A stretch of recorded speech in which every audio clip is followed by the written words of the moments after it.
সবুজে ঘেরা জঙ্গল, চারদিকে শুধু পাখির ডাক, গাছের পাতার শব্দ। একটা ছোট্ট বানর গাছে গাছে লাফাচ্ছে, তার নাম মিলো। সে খুব কৌতূহলী। হঠাৎ তার চোখে পড়ল একটা জ্বলজ্বলে পাথর, রঙিন গাছপালার মাঝে লুকিয়ে আছে সেটা। মিলো ভাবল, এটা কি? সে নিচে নেমে এলো, পাথরটা ছুঁয়ে ফেলল।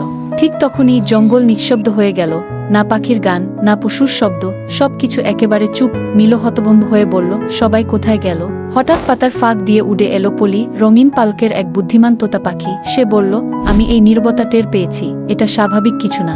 পলি বলল, সূর্য ডোবার আগেই আমাদের কণ্ঠগুলো খুঁজে বের করতে হবে।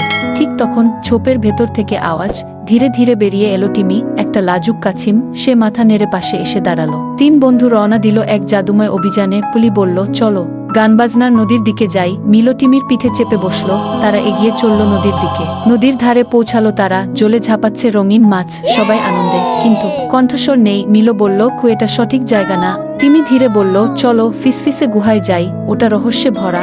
তারা গুহার অন্ধকারের দিকে রওনা দিল। গুহার ভেতরে দেয়ালে দেখা গেল ঝলমলে প্রতীক। মিলো চিৎকার করে উঠল, দেখো, একটা প্রতীক, যা একদম সেই পাথরের মতো। পলি গিয়ে চিহ্নটি ভালো করে দেখল। সে বলল, পাথরটা এখানে রাখো। মিলো কাপা হাতে পাথরটি রাখল প্রতীকের উপর। এক মুহূর্ত নীরবতা, তারপর হঠাৎ জঙ্গল জুড়ে আওয়াজ ফিরে এলো, পাখির গান, বানরের ডাক, ব্যাঙের আওয়াজ। মিলো আনন্দে লাফিয়ে উঠল, আমরা পেরেছি। পলি গর্বে পালক ঝাঁকালো। টিমি হেসে মাথা বের করল। সূর্য ধীরে ধীরে ডুবে যাচ্ছিল।